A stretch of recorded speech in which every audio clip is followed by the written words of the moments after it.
de el cuadro del diagrama de Hopf. Es que hicimos como una tabla en clase. Ujú. Pero ese ejercicio sí está planteado en las diapositivas.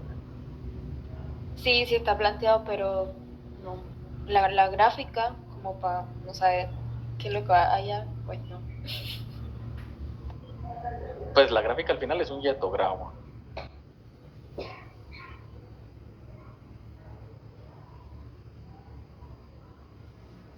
Creo que en las diapositivas, déjame, yo voy a ingresar acá de una vez para mirar qué es lo que tiene.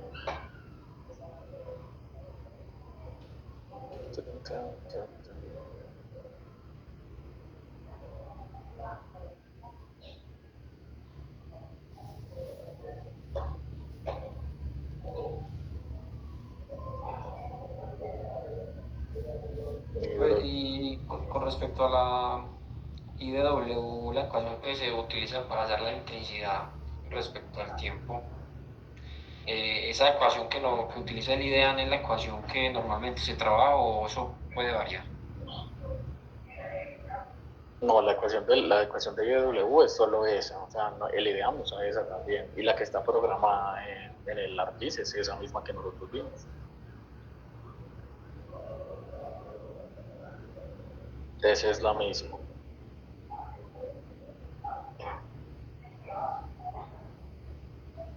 Entonces, a la hora de usted, por ejemplo, ponernos a graficar una curva de intensidad, duración y frecuencia, nos daría lo que es como C1, H sub 0, C sub 2. No, si yo les pongo, ya les doy porque es que eso es un ajuste de cuenca. Desde el ajuste de cuenca yo no lo hago, yo les entrego la curva IDF de una vez.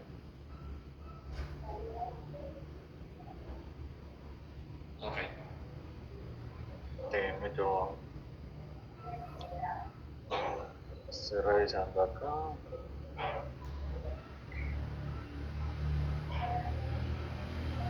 Listo, ya les comparto pantalla.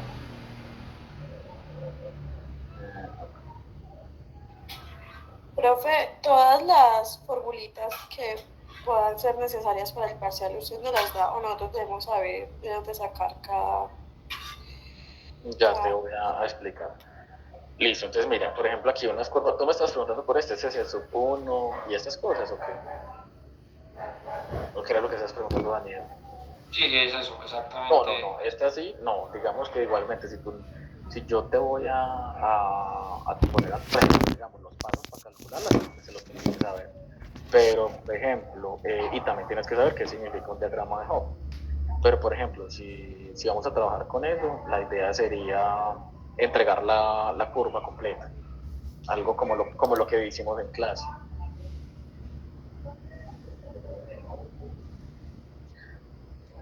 Listo, respecto a esto, creo que fue Coraima quien preguntó, recuerda acá, ¿cierto? Aquí igual está pues como el ejercicio planteado, te están diciendo el tiempo de concentración de 2 horas, que fue lo que hicimos en clase, y que grafiques el vientograma de la tormenta de diseño de 50 años de periodo de retorno, y te piden graficar, por ejemplo, grafica el vientograma, listo, y te están dando la IDF y el diagrama de Hopf. En ese caso, digamos que parte de la solución es llenar la tablita de apoyo. En caso tal, por ejemplo, yo les daría la tablita de apoyo, que sería sacar los porcentajes. Listo. Sería sacar porcentaje de lluvia, porcentaje de tiempo en minutos, que siempre son de a 12. Pues 12 no, en este ejercicio lo habíamos dicho de 12 porque eran 120 minutos. ¿Y qué otra cosa habíamos dicho? Y ya, y luego se sacan las intensidades dividiendo la cantidad de lluvia que cayó entre los milímetros. Si quieren, ahorita les paso la tablita de apoyo de eso. Por favor. Listo. Respecto, creo que Katherine fue la persona que preguntó sobre las ecuaciones, es lo siguiente, ¿cierto? Digamos que yo les doy a ustedes esto, ¿cierto? Yo les doy la ecuación de I de W, yo les doy la ecuación eh, listo, de las isoyetas. Esta, por ejemplo, yo le doy la ecuación de, de Thyssen, si es necesaria, pues en realidad pues eso lo es, ¿cierto? Que son las áreas de influencia. ¿Qué pasa? Digamos, si en algún punto un ejercicio dice como calcule o estime la precipitación, entonces ya ustedes deben de saber o deben identificar con cuál van a trabajar, listo.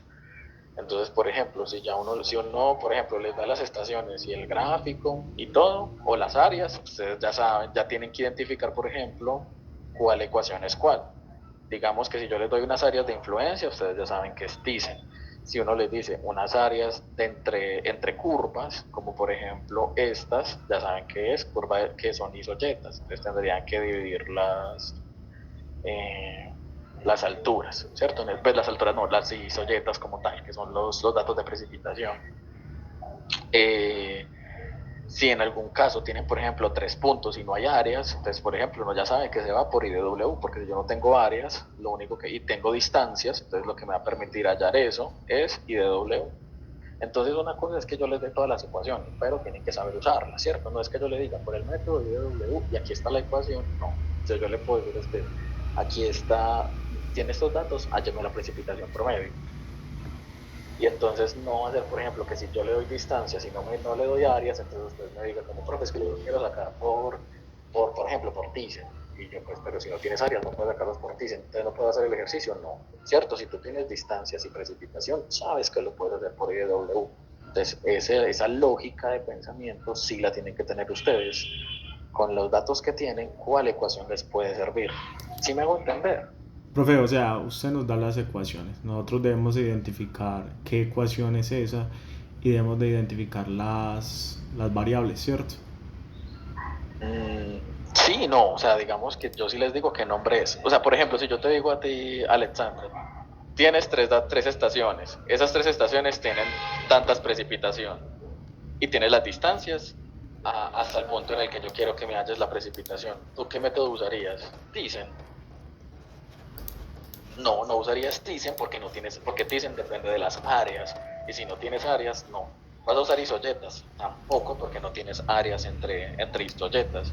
Entonces, no. ¿Qué te permite calcular precipitación a partir de distancias? Solo IDW. Pues es un ejemplo, ¿cierto? No estoy diciendo que vaya a caer eso. Pues es como a lo que voy con las ecuaciones. Yo les voy a dar las ecuaciones. Eso sí, por ejemplo, saber calcular una media, una mediana, una desviación estándar, eso lo tienen que saber. Listo. Eso sí es ya básico a este nivel. Entonces no es que yo les vaya a colocar ahí que una media se saca sumando y dividiendo, y que si es una media ponderada se saca entonces multiplicando por ta. No, eso sí se lo tienen que saber y que lo repetimos en clase. Dale, Angeli. Profe, yo tengo una duda. En los polígonos de Thyssen necesariamente tiene que haber una estación por fuera. No. Polígonos de Thyssen, si hay por fuera, no importa. Pero puede utilizar solo las ecuaciones que están adentro. Pero recuerda que, por ejemplo, para la media aritmética, todas las estaciones tienen que estar adentro. Entonces, por ejemplo, digamos que ya te voy a mostrar, ¿cierto? Digamos que yo te doy este ejercicio, ¿cierto? Y te digo, halla la precipitación por 2 métodos diferentes, ¿cierto? Entonces tú vas a hacer la media aritmética solo con estas 4 y polígonos de Thyssen con las 5. Porque recuerda que como esto no está dentro de la cuenca, no lo puedes considerar para la media aritmética. Sí, profe, lo que yo me refiero es, para Thyssen siempre tiene que haber una estación por fuera. No, o sea, si yo no te pongo una estación por fuera, igual puedes usar los polígonos de Thyssen. Quería saber. Gracias. Y lo que vas a hacer es proyectar las bisectrices hasta que toquen la divisoria. Entonces ahí te cambia un poquito.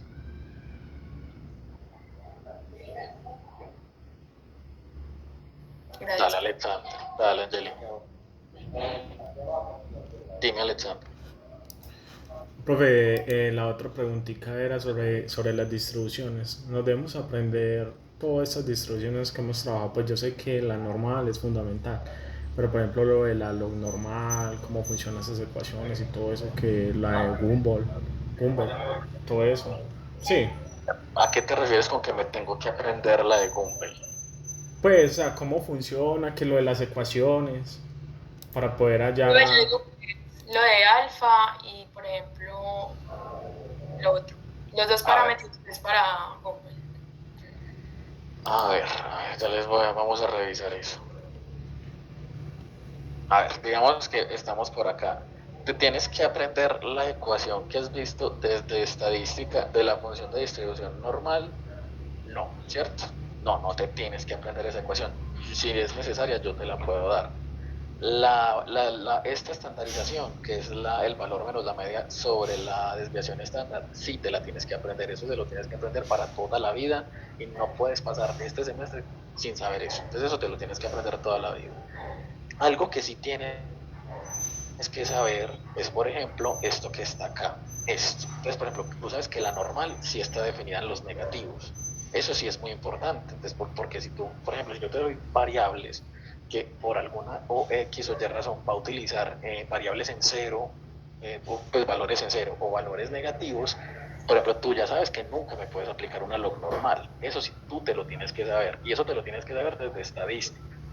Pero estamos aplicando acá, entonces bien, no importa, ya te lo aprendes en esta materia, pero sí te lo tienes que saber.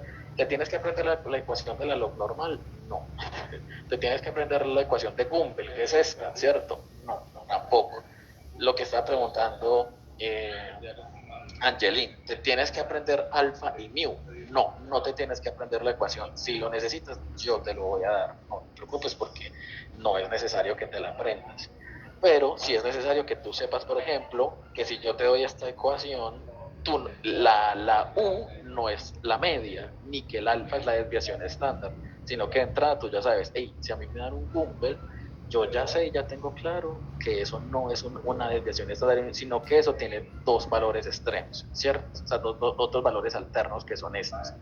Entonces, tú con la normal ya sabes que puedes sacar media y desviación estándar y con eso trabajas, pero con Gumbel no, tú sabes que necesitas alfa y necesitas mu, pero que si lo necesitas yo te lo voy a dar. ¿Por qué es importante? Porque a veces, aunque la gente lo tenga en la hoja, a pesar de que uno les da las ecuaciones, hay gente que no sabe qué es mu y qué es alfa. Entonces, pero tú tienes que saber que mu y alfa son los que definen el Gumbel, por ejemplo.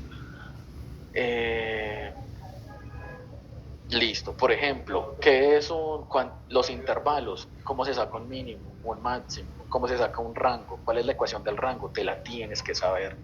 ¿Cómo se saca, por ejemplo, la cantidad de intervalos? Te lo tienes que saber de memoria, que es simplemente la raíz de n, por ejemplo. No te tienes que aprender Sturges, aunque la verdad, desde mi concepto como profesional, ustedes ya deberían de aprenderse la ecuación de Sturges. Pero si no, apréndanse entonces la raíz. Listo. Entonces ustedes, bueno, yo les digo, díganme cuántos intervalos tienen que tener en este conjunto de datos.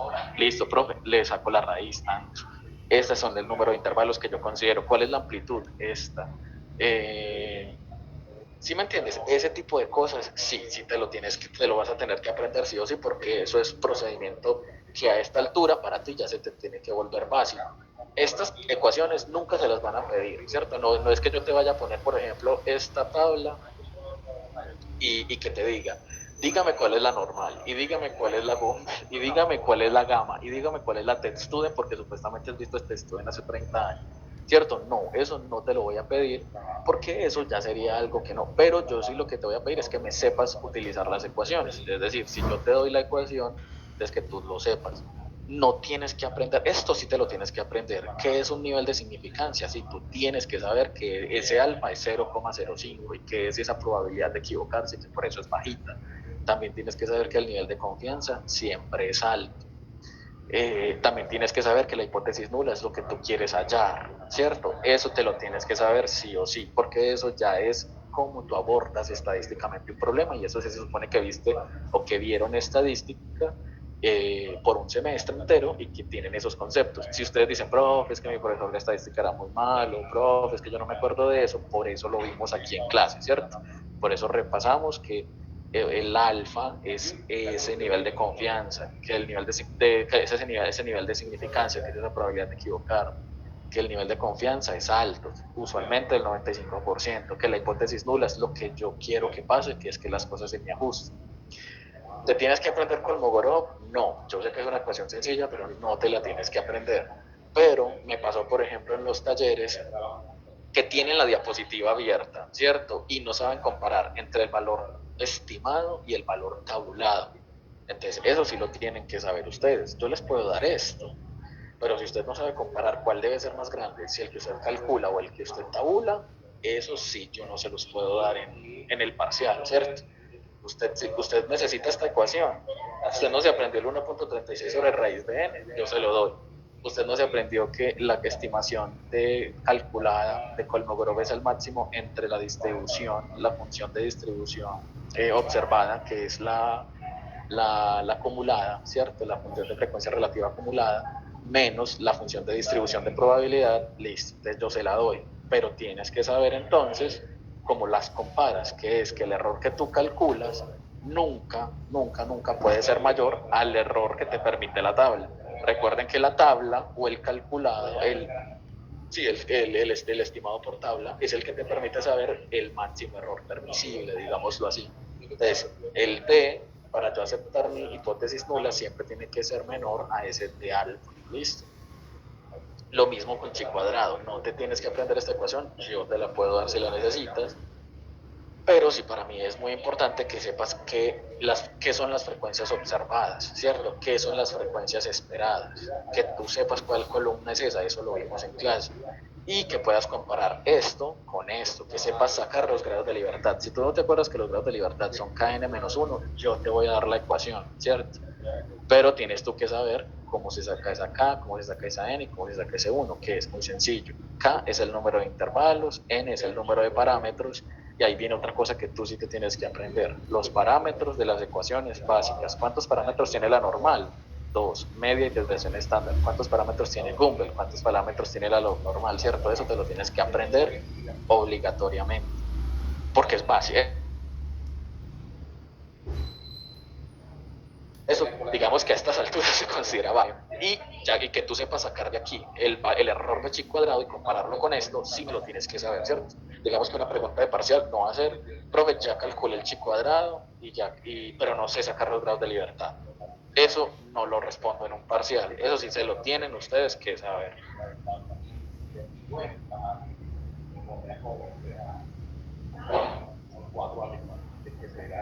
No sé cómo lo ven, no sé si les parece injusto, pues o sea, yo les los digo más que todo como por lo que sería la exigencia al nivel en el que ustedes están. Ustedes están en quinto, sexto semestre de universidad, y a este nivel, que es educación superior, esa es como la exigencia. Si ustedes me dicen, profe, no me parece muy injusto que nos pidan aprendernos X cosa, me pueden decir en este momento y reevaluamos tal vez el por qué o por qué no debería de pedirse.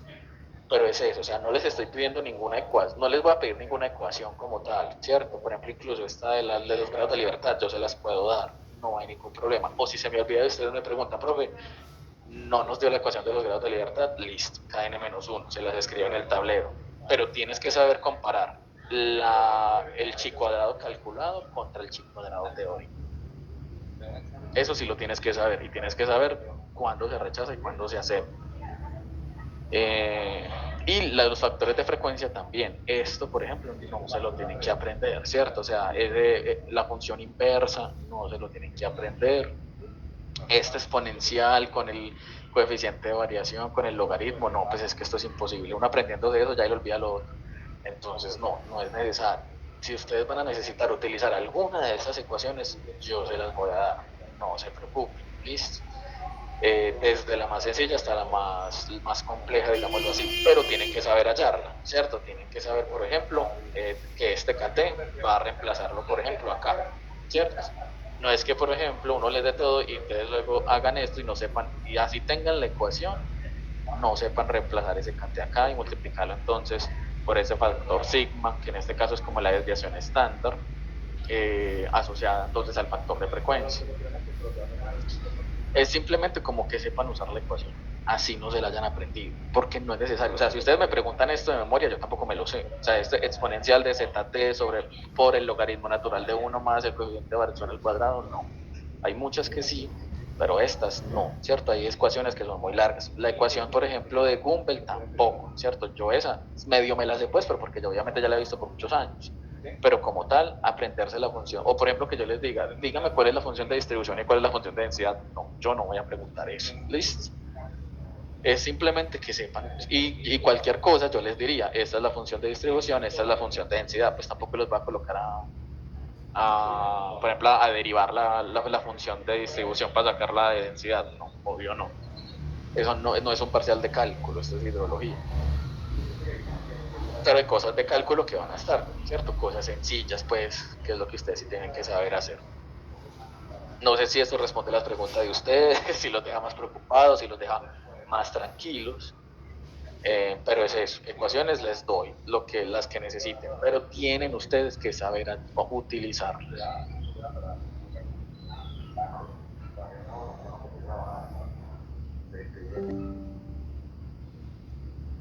Profe, sí, sí, queda claro, pero quedamos preocupados. ¿Pero por qué? Porque sí, es mucho tema, pero sí. Exacto, pero es mucho tema, pero no te tienes que aprender las ecuaciones. O sea, porque finalmente existen dos cosas, o te aprendes las ecuaciones o las aprendes a usar, ¿cierto? Y finalmente en la vida diaria tú tienes que aprender, o sea, tú estás estudiando eso para saber cuándo usas una ecuación, ¿cierto? Entonces, esa es la evaluación finalmente. Entonces, ustedes de nada les sirve saberse la ecuación de I de W si no saben cuándo usarla. ¿Qué es mejor? No sabérsela y la consultan cuando quieran, pero sí saben cuándo la tienen que usar. Eso es lo que finalmente están haciendo acá. Así como por ejemplo un Horton, ¿cierto? Digamos que a ustedes les dicen, vea, yo necesito saber si esta cuenca es propensa a crecidas o no, si es fácil que esto se me crezca. Entonces, digamos, usted se puede saber la ecuación de Horton, ¿cierto? Entonces usted dice, como no, Horton es entonces el área sobre la distancia, pues que es la longitud de la cuenca al cuadrado y ese valor, ta, ta, ta. ¿Cuándo uso eso? No, no sé. No, ¿cierto? A mí no me sirve que se sepan la ecuación si no saben cuándo usarla. ¿Qué es lo que me sirve a mí? Que usted me diga, vea, yo eso lo hago con Horton. No me acuerdo de la ecuación, pero yo sé que eso se soluciona con Horton. Ah, bueno, entonces aquí vengo yo y voy y busco en Google, pues en la vida real, por ejemplo, ustedes van y buscan en Google y Google les va a decir, eso es el área sobre L al cuadrado, listo, ya, sacan y salen. Y aquí es lo mismo. Ah, tengo tantas cosas, listo. Entonces me están dando este problema. Yo eso fijo, lo soluciono con qué? Con IDW, listo, ya, sale. No me tengo que aprender IDW, pero sé que para ciertos problemas eso me sirve ese IDW. Entonces, o sea, es como el parte de tranquilidad que les quiero dar, ¿cierto? O sea, no se lo tienen que aprender todo, pero finalmente, si ustedes me dicen, profe, estudia IDW, yo lo mínimo que espero es que usted sepa cuándo usar IDW. ¿Y qué es usar IDW? Cuando me dan distancias y puntos de precipitación. Ya. Cuando uso TISA, cuando me dan áreas de influencia y puntos. Cuando uso isoyetas, cuando me dan isoyetas, o sea, datos de precipitación en una línea y los datos de las áreas, ¿cierto? Eso sí es importante que lo sepan.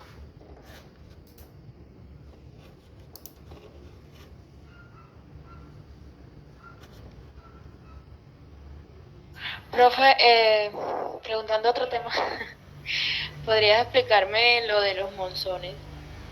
Pues cómo funciona en el ejemplo que estabas dando de la India. O sea, yo entiendo que es que como que la dirección de vientos como es inversa, pero ¿cómo se comportaría la temperatura y la presión en continente respecto al océano? Listo.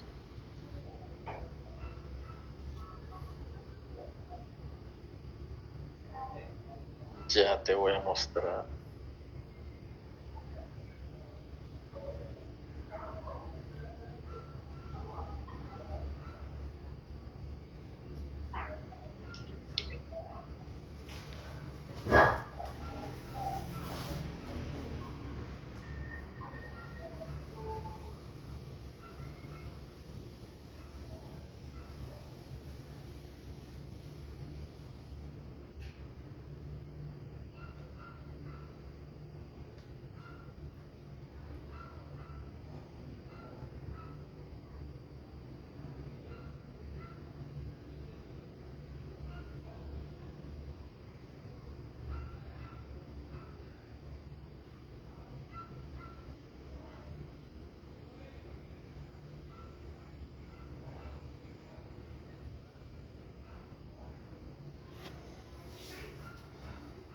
Espérame que no encuentro dónde está esa unidad.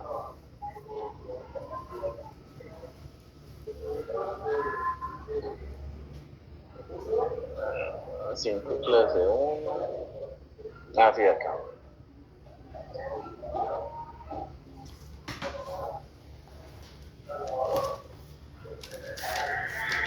Listo. Entonces, para definir los monzones, vamos a empezar con esta partecita, que es, vamos a ampliar acá al centro. Listo. Ahí ven bien. Sí. Listo. Entonces, y están viendo el mouse, ¿cierto? Sí, sí. Listo. Entonces, mira, en el panel de arriba tenemos de enero a febrero. Recuerden que de enero a febrero es el verano del hemisferio sur. Entonces, en ese caso, en la parte del hemisferio sur vamos a tener altas temperaturas y bajas presiones. Entonces, en ese caso, si observamos, miren que la mayoría del hemisferio sur es donde tiene las precipitaciones más altas. Que si miramos la tabla, aquí nos está diciendo en milímetros por día que mientras más llueva se va a volver más rojo y morado. Entonces, eso es lo que está pasando acá. Se está volviendo más rojo y morado en el hemisferio sur. ¿Qué pasa con la India? La India queda en blanco. Miren que el color blanco es de 0 a 1 milímetro y es de 0 a 1 milímetro por día en esos meses. Es decir, es muy poquita lluvia, prácticamente nulo. ¿Qué es lo que va a pasar durante la estación siguiente? Que es ya no estar, por ejemplo, en un enero o febrero, sino, por ejemplo, estar en julio y agosto. Porque recuerden que esto es una inversión estacional. Entonces, ¿qué pasa? La inversión estacional lo que dice es que cuando tú ya pasas a la estación contraria, es decir, si tú estás, por ejemplo, aquí en el invierno, en el hemisferio norte, y aquí estás en el verano del hemisferio norte, entonces tú ya en el verano vas a tener que lo contrario. Mira que lo contrario aquí en la India es específicamente eso, mira esos colores rojos y morados, es decir, que hay una cantidad muy alta de lluvia, y aquí lo que te quiere decir, o lo que indica un monzón, es una inversión estacional, es decir, las lluvias van a estar marcadas específicamente porque los vientos se van a invertir por la estación. Y aquí es cuando teníamos la parte de arriba. Me voy a acercar un poquito más. Me voy a acercar otro poquito. Listo. Entonces miren, acá tenemos la India. Entonces no sé, miren todas estas flechitas. Estas flechitas están saliendo del continente y se están yendo hacia el océano. Son todas las que tenemos acá prácticamente. Lo que está pasando alrededor de la India es que los vientos divergen desde el continente y convergen en el océano. ¿Listo? Y empiezan a converger más tendiendo hacia la parte más baja de la zona de convergencia intertropical. Estos son vientos alisios. Listo, cuando ya miramos, por ejemplo, el verano, miren cómo se invierten los vientos y justo en esta zona los vientos alisios tienen un comportamiento diferente, porque aunque sí están llegando a la zona del Ecuador, miren que toda esta parte sur de la India y de China y de, bueno, todos los países por acá, lo que está pasando es esto, todo el viento está ingresando. No sé si ahí logran ver con claridad las flechitas, lo que están haciendo. Yo sé que se sobreponen una sobre otra, pero digamos que se logra ver que todos esos vientos están entrando a la India. Y por acá ya viene todo eso del Tíbet, ¿cierto? Como todo ese altiplano que está al norte de la India, y lo que hace es que favorece entonces también precipitaciones por ascenso orográfico. Todas las lluvias entran al continente y generan entonces las lluvias de manera estacional. Entonces, ¿qué es lo que está pasando acá? El verano, ¿qué hace? Altas temperaturas, bajas presiones, y el viento va hacia la baja presión que está en continente. Aquí tenías bajas temperaturas porque es el invierno, alta presión, entonces el diverge de acá. Esa es la relación que tendríamos, por ejemplo, en los monzones. Recuerden que podríamos hablar de monzón tanto en Norteamérica como en Suramérica, como en el norte de Australia y en la India claramente. No sé si así te queda un poquito más claro o no. Sí, sí. Profesor, podría decir que los monzones, por ejemplo el de la India, es consecuencia también de la cetacea. Digamos que sí podríamos decir eso. Lo que pasa es que en realidad, a pesar de eso, mira que eso podría, digámoslo así, tener la falsa incidencia de que entonces toda zona que esté influenciada por la cetacea va a tener un cambio estacional de los vientos. Y no necesariamente, porque por ejemplo, mira que nosotros que también estamos asociados a la ZCID, tenemos 2 temporadas de lluvia. Entonces, aunque sí hay una influencia de la ZCID, hay algo muy particular, y es específicamente esta parte del verano de ellos, que mira que los vientos acá hacia donde deberían ir, hacia el sur, o sea, deberían encontrarse un poquito más hacia abajo, y lo que están haciendo es subir y desviarse, incluso en contra de los vientos alisios, porque recuerda que los vientos alisios van hacia América, o sea, ellos siempre van a ir yendo, por ejemplo en este caso hacia África, y aquí está mostrando un comportamiento totalmente diferente. Ese comportamiento totalmente diferente es particularmente el monzón. ¿Sí me hago entender? Miren acá. Sí, profe. Listo. Por ejemplo, si esta es la India, entonces los vientos normalmente deberían ir así. Estos son los vientos alisios. Los vientos alisios siempre van entonces de oriente a occidente, ¿cierto? Y lo que están haciendo los vientos en Profe, esa... nos está mostrando. Ok, perfecto, gracias. Se me acabó la cosita de compartir. Ahí ya, ¿cierto? Sí. Listo. Entonces vamos a volver a empezar para que entiendan. Listo. Entonces, si esta es la India, ¿cierto? Lo que vamos a tener es que los vientos alisios, digamos que naturalmente van así, desde la parte oriental hacia la parte occidental. Esto es lo normal, ¿cierto? Bien, pues ¿qué es lo que estábamos viendo? Que en realidad, y que eso hace parte también de ese componente que va a tener la ZCID. ¿Qué es lo que va a pasar? Que miren que los vientos están haciendo esto. Están incluso en contra, porque la baja presión aquí es tan fuerte que lo que hace es que haya ese recurvamiento. Y digamos que más allá del recurvamiento, lo que está más asociado al monzón es específicamente la lluvia, ¿listo? Entonces, más allá de eso es esa precipitación estacional. En algunos países la ZCID puede generar precipitaciones fuera de la franja estacional, entonces por eso digamos que tiene su particularidad para llamarla monzónica y no asociada solo a la ZCID. Pero sí, claro, digamos que como finalmente vamos a tener acá el verano en el hemisferio norte, ¿cierto? Bien, tenemos el verano en el hemisferio norte. Tenemos la zona de baja presión, o sea que tenemos la zona de convergencia, claramente es cuando la ZCID está migrando hacia el norte, y hay una coincidencia, coinciden las dos, ¿listo? Pero no significa que el monzón sea la ZCID.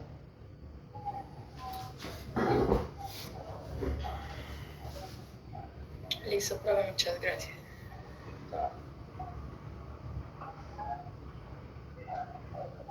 Listo, muchachos, ¿qué otra duda tienen por ahí? Pero a mí me podría dar un breve repaso de cómo interpretamos los zetas de las tablas, por favor. Los zetas de la tabla, ¿cómo así? Sí, o sea, cuando usted va, por ejemplo, en la distribución normal, nosotros hallamos zetas, ¿cierto? De las zetas negativas, entonces. Sí, pero medio lo entiendo, pero no estoy como tan seguro de lo que...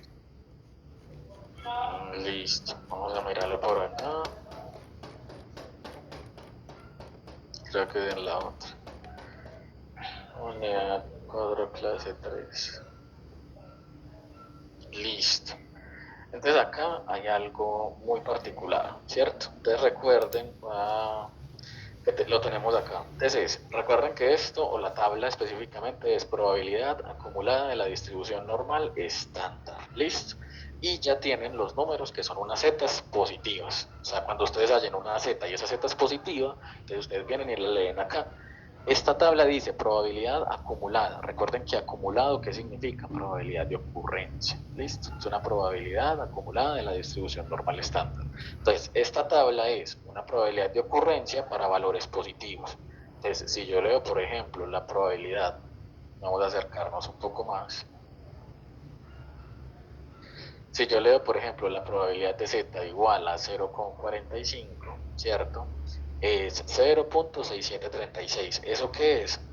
Una z positiva ¿cierto? Y en ese caso yo la leo como tal cual lo dice el nombre de esa tabla, que es una probabilidad de ocurrencia. Entonces, este 0.6736, ¿qué va a significar? Si yo les pido a ustedes probabilidad de ocurrencia, si yo les pido a ustedes necesito la probabilidad de excedencia, entonces sería 1 menos este valor, ¿cierto?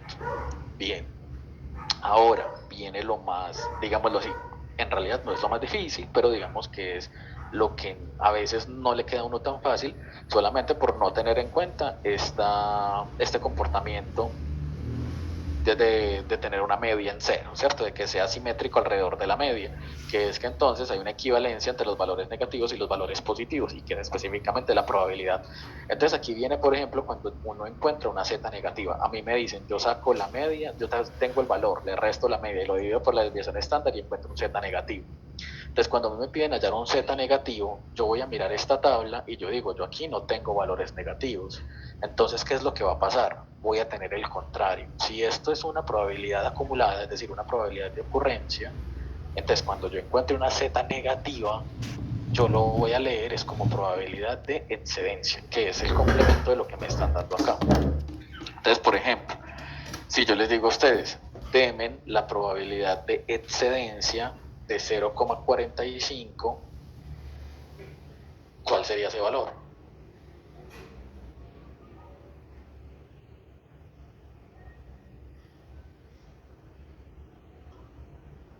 Sería 1 menos 6736. 1 menos ese valor, 1 menos 0.6736. Sí, Pero es la excedencia, ¿no? Exacto, ahí entonces ya les voy a que vamos a hacerlo otra vez porque ya veo que están enredando. Entonces déjenme, yo le tomo un pantallazo a esto y me lo llevo para Paint para que lo hagamos juntos.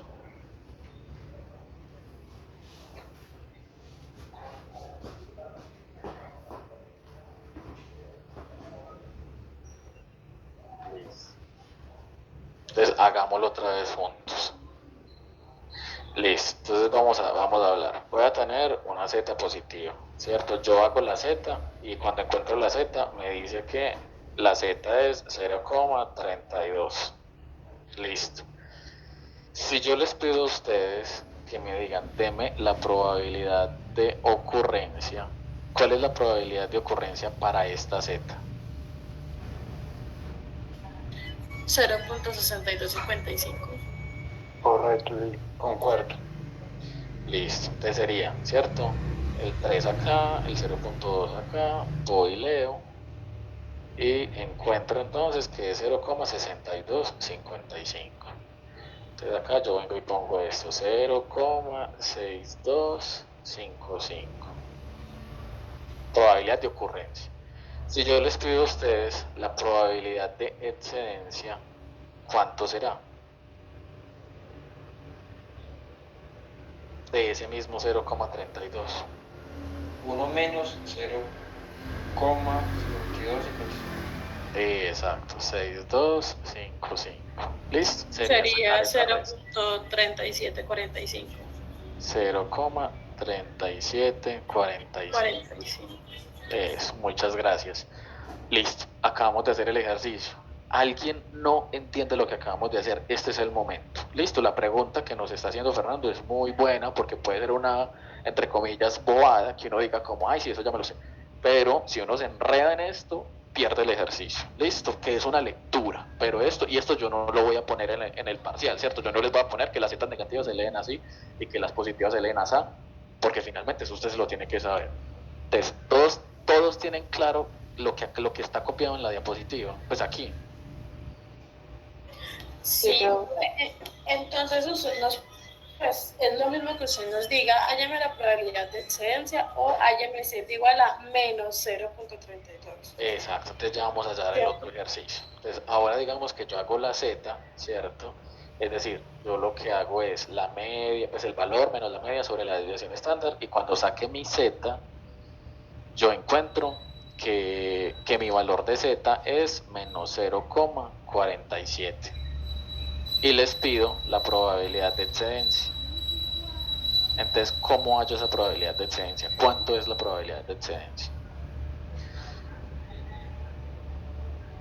Pero Entonces sí pues a sería mí se me ocurre. 0,6808. Listo, entonces vamos 0,4 y el 7. Entonces en este caso sería este valor. Entonces acá tenemos un 0,6808. Esa es Eso la habla de probabilidad la de probabilidad de excedencia. ocurrencia. Pero esa no es uno menos ese mismo número. Epa, Exactamente. a mí no. Listo, recuerden que ahí viene la tabla. Cuando yo tengo el z negativo, yo no puedo leer esto tal cual es. Yo leo esto como lo contrario, es decir, los positivos sí los puedo leer como me los está diciendo la tabla. La tabla me dice, los valores positivos, que son los que estás viendo, los vas a leer como probabilidad de ocurrencia. Pero cuando tengas un valor negativo, que tú no tienes estos datos negativos, los vas a leer como probabilidad de excedencia. ¿Listo? Entonces aquí, si a mí me piden la probabilidad de excedencia, yo voy a leer 0,47. Este valor que yo lea ya es la probabilidad de excedencia. Si yo saco 1 menos el 0,6808, eso ya sería probabilidad de ocurrencia. ¿Por qué? Porque la z es negativa.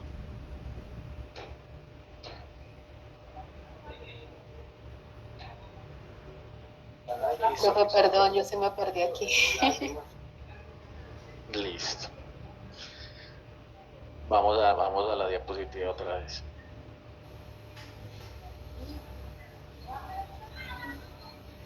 Profe, pero pues yo veo eso como pues leerlo igual, porque cuando te dan el valor de z positivo, tú coges el de la tabla y el de ocurrencia sería el 1 menos.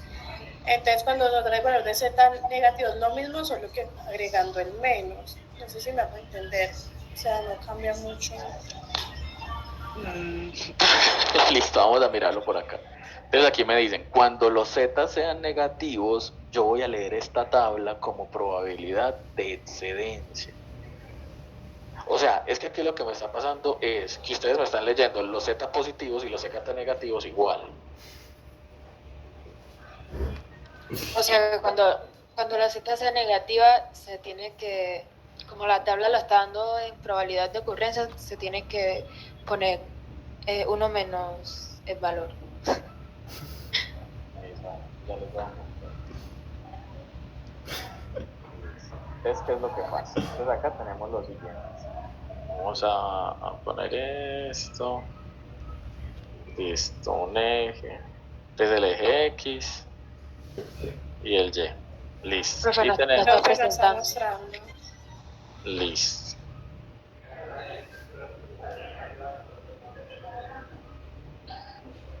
Y tenemos acá la función. Listo. Entonces, ¿qué me está diciendo la tabla? Listo, ¿qué me está diciendo la tabla? En este caso, la tabla me está diciendo lo siguiente.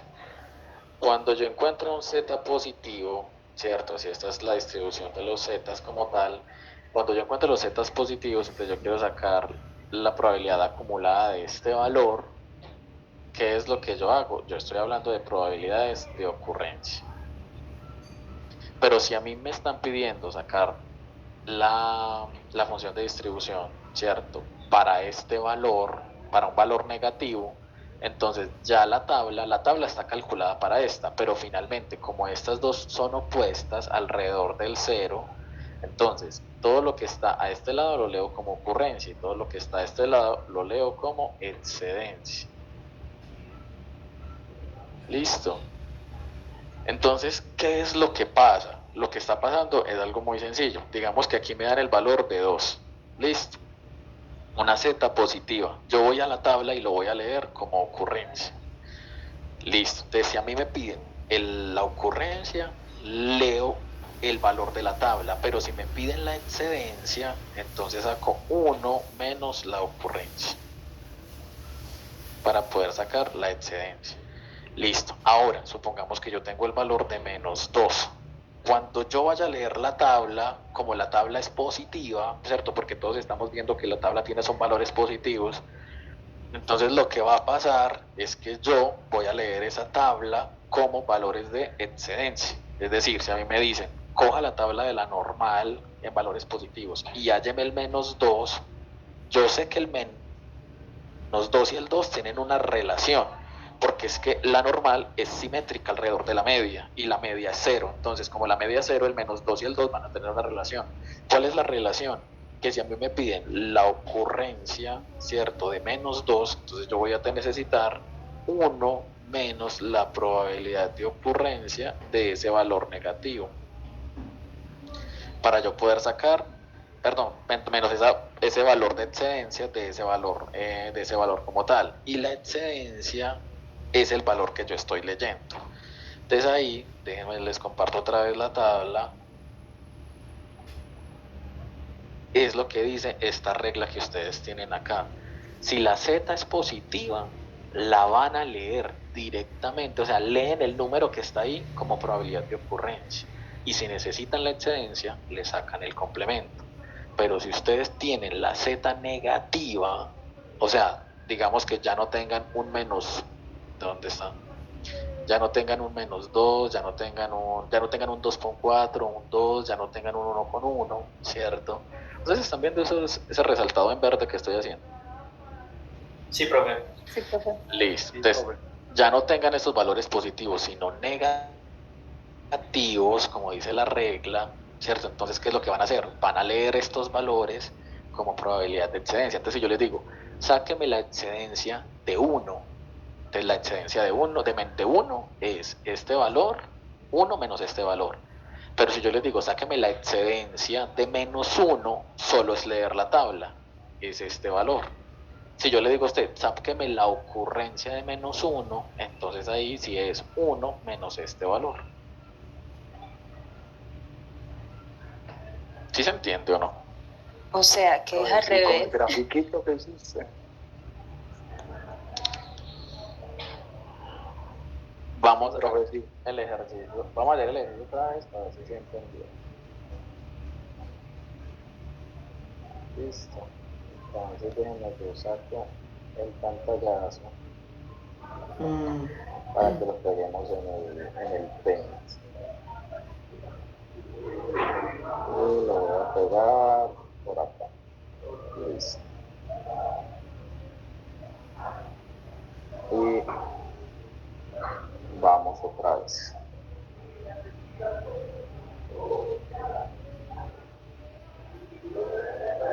Listo. Entonces, vamos a empezar con esto. Entonces empecemos con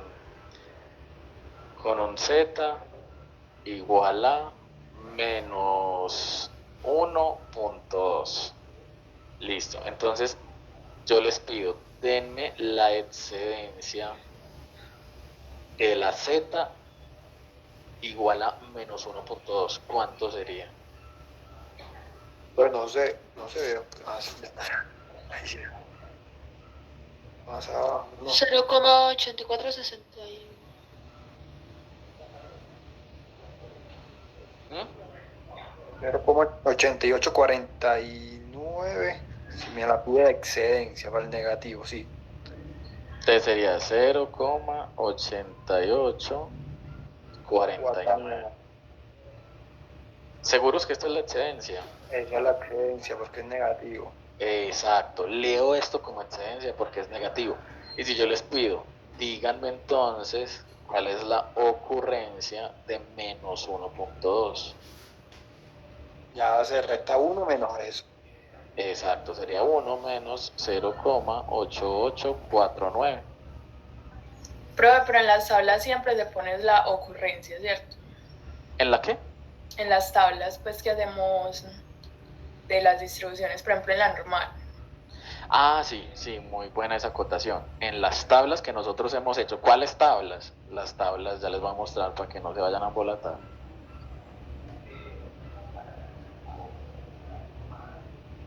O sea, lo que nos está diciendo es, ¿qué se pone en estas tablas? en estas, listo, en estas tablas que tenemos acá, que teníamos ocurrencia, siempre ocurrencia. Entonces, por ejemplo, miren, aquí tenemos menos 2.4, menos 2.2, menos 2.0, ¿cierto? Todos esos menos 2 punto algo, ¿cierto? Hasta que llega al cero positivo, todos estos valores se sacaron sacándole el complemento a la lectura de la tabla. Porque la tabla da probabilidades de excedencia para los negativos. Sí, siempre aquí te ponemos en las probabilidades de ocurrencia.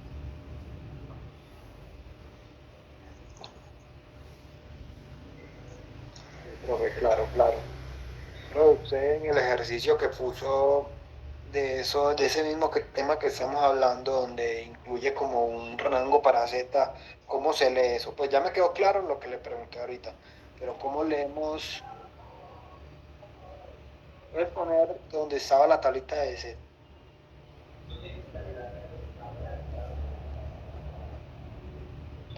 Esa.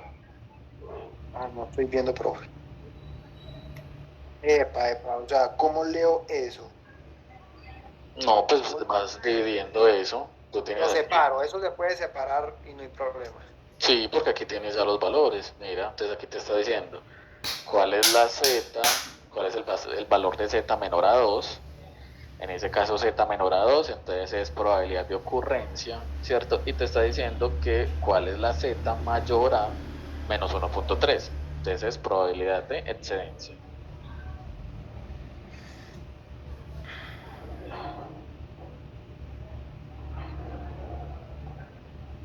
Y por eso luego le restas a la ocurrencia de 2 la excedencia de menos 1.3.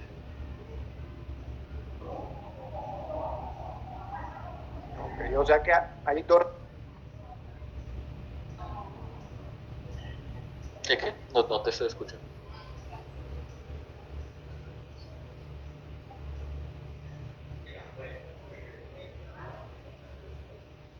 Se te muteó el micrófono si estás hablando. No, profe, pues se me cayó como el internet un momentico y no alcancé a escucharle, pero no se preocupe que yo miro acá. Dale, no, pero si vos aquí ya sería dividir eso en dos. La Z. O sea que ahí hay dos resultados posibles. Dos. No, solo hay un solo resultado, que es la resta de esos dos rangos, de la excedencia de menos 1.3 y de la ocurrencia de 2. Claro. Una profe, Listo.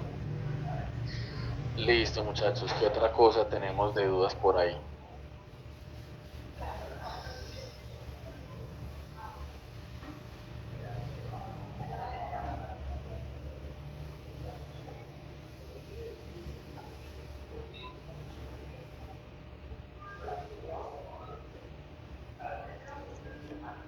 Dudas, preguntas.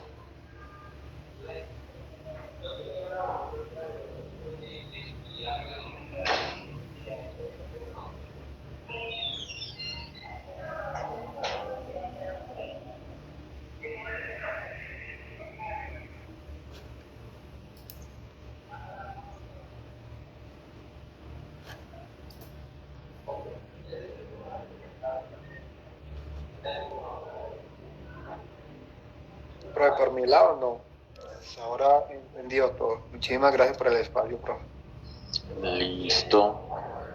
No sé los demás cómo, pues, qué dudas adicionales tengan, o si ya se sienten bien, pues, como con lo que hemos hablado en este momento.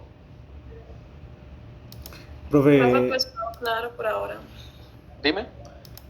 Profe, las tres condiciones para que haya precipitación es masa de aire húmedo, núcleo de condensación y ascenso de aire, ¿cierto? Y ascenso o enfriamiento, muy bien. Sí. Listo, no, profe, ya muchas gracias. Listo, muchachos. Entonces, bueno, yo creo que hasta ahí. Se podría decir. Listo. Sería como suena más. Listo. No, hay algo muy particular porque tú lo puedes tomar en el orden que tú quieras. Entonces no hay ningún problema. Ya te voy a mostrar. Eso es unidad 5, clase 2, si no estoy mal.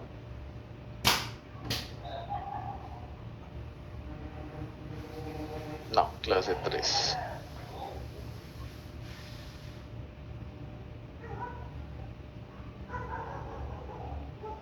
Listo. Vamos a coger esto. Nos lo vamos a llevar para aquí.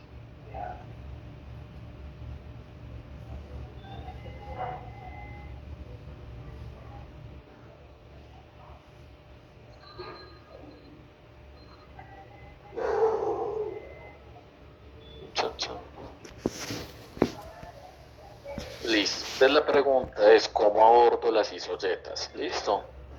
Recuerden que cuando uno está hablando de isoyetas como tal, pues digamos que hay diferentes formas de abordarlo, pero en este caso pues no es como una vez esto resalta así. Entonces miren, aquí por ejemplo tenemos dos valores, el valor de precipitación, bueno, pero esto está como muy feo, utilicemos el lápiz normal.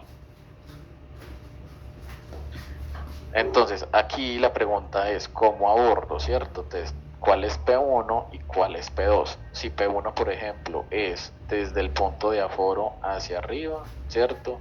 O es desde la cabecera hacia abajo.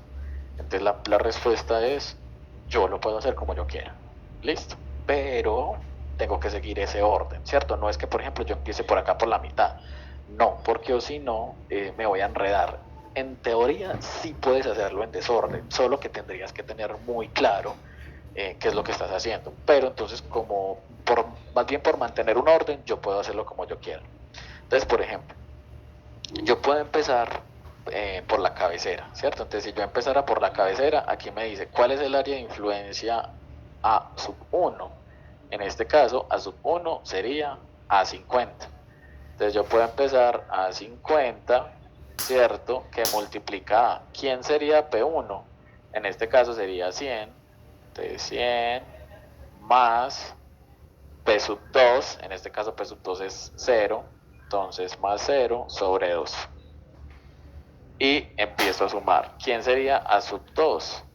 Ya A sub 2 sería entonces la que le sigue hacia abajo, ¿cierto? Que sería A 150. Tan, y que multiplica A.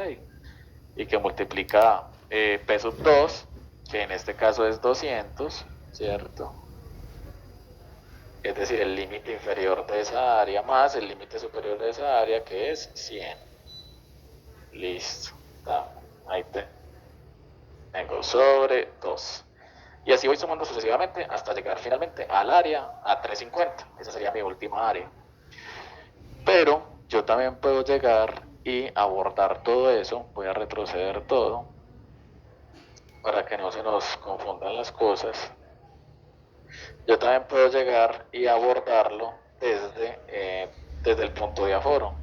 Entonces, ahí, ¿quién va a ser A sub 1? Entonces, A sub 1 va a ser A 350, que multiplica A P sub 1, que es el inferior, 450, más P sub 2, ¿cierto? Que es el superior, 300, sobre 2. Más, ¿quién es A sub 2 en este caso? A sub 2 ya va a ser el área que le sigue, hacia arriba, ¿cierto? Que es A 250. Que multiplica a P sub 2, que es 300, más P sub 3, que en este caso es 200. 200 sobre 2, y así sucesivamente. Es decir, yo puedo aplicar esta ecuación tanto desde el punto de aforo hacia la cabecera como desde la cabecera hacia el punto de aforo, solo es seguir el orden y me va a dar lo mismo. ¿Listo? Siempre me va a dar lo mismo, porque al final si yo sigo aquí hacia arriba, esta 50 siempre va a estar multiplicada por entre este 10 y este 0 sobre 2. Y si yo empiezo aquí arriba y voy hacia abajo, al final esta 350 siempre va a estar entre 450 y 300, ¿cierto? Es decir, las sumas, finalmente las sumas solo van a cambiar de orden, pero el orden no va a alterar como tal el resultado. No sé si me hago entender. Pues sí, me hice explicar bien. Sí, profe, súper claro ya todo. Gracias. Listo, dale, no, súper bien.